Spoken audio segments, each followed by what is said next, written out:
सावन के महीने में महाराज शनिवार के दिन अगर शिव की आराधना करी जाए, शनिवार के दिन अगर शंकर को जल चढ़ाया जाए तो जिंदगी में व्यक्ति की कभी अकाल मृत्यु नहीं होती। महाराज पत्ते की जो माला होती है, ये माला कार्य की सिद्धि के लिए होती है। एक एक आंकड़े के पत्ते पर सीताराम लिखा जाता है, मात्र एक पत्ता ऐसा होता है जिस पत्ते पर सीताराम नहीं लिखा जाता। 108 पत्ते में से एक पत्ता, बस उस पत्ते को हथेली में रखकर उल्टा हाथ आपको रखना है और अपनी कामना कर कर उस पत्ते को बांध देना है। ये जरूरी नहीं है कि 25 के बाद बांधो, 50 के बाद बांधो या 100 के बाद बांधो, आपकी मर्जी पर है। उस खाली पत्ते को कहीं पर भी बांध दीजिए और उस माला को अपनी कामना कर कर श्री हनुमान जी महाराज को समर्पित कर दीजिए। महाराज इसके लिए कोई तिथि, कोई दिन, कोई वार निश्चित नहीं है।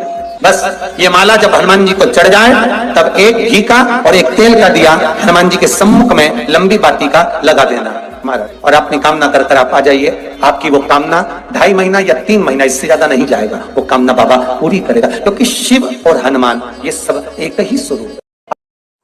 4 दिन से ये नस दब गई है या ये कमर दब रही है तो आप 2-4 दिन कर कर देखो। कलश के अंदर जल, जल में इत्र का थोड़ा सा भाग, पीपल की जड़ के नीचे आप उसका सींचन करिए पिपलेश्वर महादेव के नाम से। काशी में जो शिव जी की स्थापना कौन ने करी? काशी में जो शंकर भगवान बैठे उनकी स्थापना करी थी शनि महाराज ने। किसने करी थी? शनि महाराज ने, क्योंकि भगवान शनि महाराज को उनकी माता के द्वारा श्रापित हो गए और शनि महाराज कांपने लगे।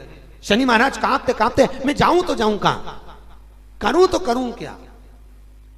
महाराज शनि महाराज दौड़े और दौड़कर भगवान भोलेनाथ के पास पहुंचे। हे शंकर, त्रिकालदर्शी, कैलाशी, अविनाशी, कृपा करिए बाबा भोलेनाथ, कृपा करो, क्योंकि दुनिया में 33 करोड़ देवी देवता हैं जिनको शनि लग सकता है, केवल एक, किसको छोड़कर? शिव को छोड़कर। राम जी को शनि लगा तो 14 वर्ष वनवास चले गए, कृष्ण को शनि लगा तो मथुरा छोड़कर द्वारका चले गए। शनि लगा, हनुमान जी को शनि लगा तो गुफा में बैठकर राम राम जपना पड़ा। शनि सबको लगता है, केवल शनि नहीं लगता तो एक मेरे महादेव को, मेरे भोले बाबा को नहीं लगता। शंकर के पास में शनि आकर, शनि ने आकर कहा, भोलेनाथ कृपा करिए बाबा, मैं बड़ा कष्ट में हूं, मैं करूं क्या?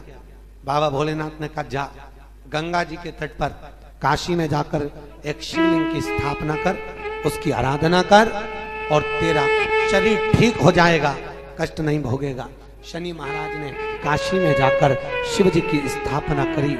आज भी नियम है, जिसको शनि लग जाता है एक काजल की डिब्बी ले लो और काजल की डिब्बी को 21 बार उतार कर उसको एकांत में जाकर, जंगल आदि में एकांत में किसी पेड़ के नीचे इतना सा खड्डा खोद कर उसमें काजल की डिब्बी को डाल दो और मिट्टी से पूर दो, उस व्यक्ति का शनि समाप्त हो जाता है। काशी विश्वनाथ का नाम लेकर काजल की डिब्बी को 21 बार उतार कर अगर काशी विश्वनाथ का नाम लेकर शनि वाले व्यक्ति को अगर पेड़ के नीचे दबा दे, शनि समाप्त, शनि उसको परेशान नहीं कर सकता। सुबह 4 बजे से लेकर 7 बजे तक पीपल के वृक्ष में भगवान ब्रह्मा का वासा होता है। 7 बजे से लेकर पीपल के वृक्ष में 10 बजे तक भगवान विष्णु का वासा होता है।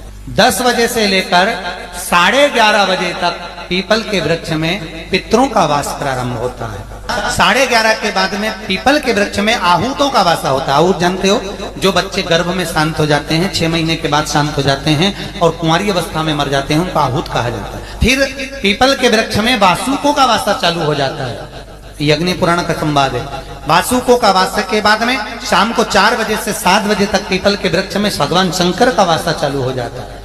7 बजे के बाद में पीपल के वृक्ष में रात्रि को 8 बजे से 9:30 बजे तक पीपल के वृक्ष में कुबेर का वासा होता है। इसलिए दीप को 9 बजे जो पीपल के पेड़ के नीचे घी का और एक तेल का दिया लगा देता है, उसके यहाँ कभी आज शनिवार का दिन है, जिस दिन अपन इस दरिद्रता से मिलने के लिए पीपल के पेड़ के नीचे आए हैं। हिंदू धर्म में ये दिन पीपल के वृक्ष के लिए पूजनीय होगा। जो भी शनिवार के दिन पीपल के वृक्ष की पूजन करेगा, दूध चढ़ाएगा या मिष्ठान का भोग लगाएगा, लक्ष्मी और नारायण उसके घर में प्रवेश कर जाएगा। लक्ष्मी और नारायण उसके घर में प्रवेश कर। लक्ष्मी जी बोली, नारायण आपने तो एक दिन का वार लिख दिया, शंकर जी ने 7 वार बनाए हैं, रविवार, सोमवार, मंगल, बुध, गुरु, शुक्र और शनि, ये शिव जी ने बनाया। अब एक दिन आपने अपना बना लिया, बाकी के दिन अगर कोई इस पीपल के वृक्ष के नीचे आएगा और यहां तो दरिद्रता बैठी है तो उसका क्या होगा? भगवान नारायण बोले, सुन दरिद्रता, तेरे से एक विनती है, अगर कोई भी मनुष्य इस पीपल के पेड़ के नीचे अगर 7 दिन में आता है और उसके हाथ में अगर कोई सामग्री होती है तो तू उसके घर में प्रवेश नहीं करेगी। नियम है पीपल के वृक्ष का, या तो पानी का लोटा लेकर जाओ, कुंकू का चोपड़ा लेकर जाओ, शक्कर लेकर जाओ, या पेड़ के नीचे चींटी को डालने के लिए आटा ले जाओ, पर खाली हाथ पीपल के वृक्ष के नीचे कभी मत जाओ, कभी नहीं जाओ। खाली हाथ जाओगे तो दरिद्रता तुम्हारे घर में प्रवेश करेगी। दरिद्रता उठकर खड़ी होकर बोली, नारायण तुमने अपनी मनमानी करी है, एक दिन मुझे भी मेरा चाहिए। भगवान ने कहा, बोल कौन सा दिन चाहिए? दरिद्रता कहती है, रविवार के दिन इस पीपल के वृक्ष के नीचे मैं दिन भर नृत्य करूं, इसमें रहूं, और जो यहां आए रविवार को मैं उसके घर में प्रवेश करूं। भगवान ने कहा, ठीक है दरिद्रता, रविवार का दिन एक ऐसा दिन रहेगा जिस दिन तू इस पीपल के वृक्ष के नीचे नृत्य करेगी और जो आएगा इस पीपल के वृक्ष के नीचे तो उसके साथ प्रवेश करेगी। मैंने तुझे वर दिया। इसलिए हमारे यहाँ केवल पीपल का वृक्ष अगर दीवार में भी लग जाता है ना, किसी की फैक्ट्री की दीवार में, किसी के घर की दीवार में पीपल का वृक्ष अगर लग जाता है, पीपल का पौधा लग जाता है, उसको कितना भी तोड़ लो वो वापिस लग जाएगा, फिर तोड़ोगे फिर लग जाएगा। अगर पीपल के पौधे को तोड़ना है तो केवल रविवार का दिन एक नींबू, एक मिर्ची और बमूल का कांटा, ये 3 चीजें रखने के बाद में आधे घंटे बाद रविवार के दिन पीपल के पेड़ को उखाड़ कर फेंक दो। दूसरी बार कभी पीपल दीवार में लगता ही नहीं, कभी नहीं लग सकता। केवल एक रविवार का, केवल एक संडे, इतवार का। घर में दीवारों पर अगर पीपल लग भी गया है, इसलिए पीपल के वृक्ष को उखाड़ने का, अगर घर में पीपल लगा हुआ है या पीपल का पौधा हमारे घर में लग गया, उसको उतारना, निकालना, लगाना, तो पीपल के वृक्ष को अगर निकाला जाता है तो रविवार के दिन, और अगर पीपल के वृक्ष को कहीं लगाया जाता है तो सोमवार के दिन या मंगलवार के दिन, बुधवार के दिन, इन दिनों में लगा सकते पीपल के वृक्ष कहीं लगाना। शनिवार का दिन एक ऐसा दिन होता है जिस दिन पीपल के वृक्ष को कहीं जाकर लगाया नहीं जाता, क्योंकि शनिवार के दिन पीपल के वृक्ष के नीचे लक्ष्मी रहती है। हम अपने हाथों से अगर पीपल का वृक्ष किसी दूसरी जगह पर शनिवार को रोपित करते हैं तो हमारे घर की लक्ष्मी अपने घर से छिन्न होकर चली जाती है। इसलिए शनिवार के दिन पीपल लगाया नहीं जाता, किसी के घर जाकर उसको वापस पलटा नहीं जाता। लग गया उसको डाल। प्रभु मेरी धर्म पत्नी को कहाँ रखूं आप बताओ? वो तो जहां यज्ञ होता है, अनुष्ठान होता है, दान होता है, पुण्य होता है, सत्कर्म होता है, वहां जाने को तैयार नहीं। अब करूं क्या? भगवान ने बोला एक काम करो। दुर्वासा जी बोले, जिसके यहां रात्रि में बर्तन झूठे पड़े रहते हो उसके घर में इस दरिद्रता को लेकर तुम प्रवेश कर जाना। जिसके यहां रात्रि में बर्तन झूठे पड़े हो वहां लेकर प्रवेश कर जाओ। दूसरी जगह दुर्वासा जी बोले, जो स्त्री घर में दोपहर के समय पर सो रही हो उसके घर में इसको लेकर प्रवेश कर जाइए। जो स्त्री दोपहर के समय में घर पर सो रही हो इस दरिद्रता को लेकर प्रवेश कर जाइए।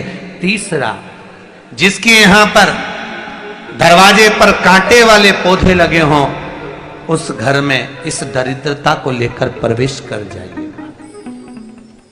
दरिद्रता, कितनी सुंदर बात कही है। दाता और विधाता कौन कौन? दाता और विधाता। लक्ष्मी और दरिद्रता के सगे भाई हैं। कौन कौन? दाता और विधाता। दाता को कौन कौन? दाता और विधाता। दाता को फिटकरी प्रिय है, विधाता को नमक प्रिय है। ये दोनों हमेशा लक्ष्मी को और दरिद्रता को दोनों को समझाते थे, दोनों में प्रेम बढ़ाते थे।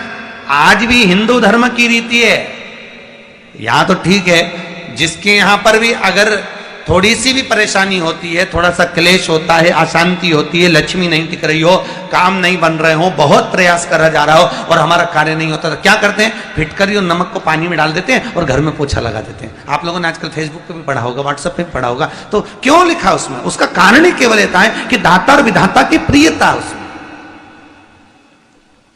माता ख्याति के जो 4 बच्चे हुए, इसमें जो 2 लड़के हैं, दाता और विधाता, उसकी प्रियता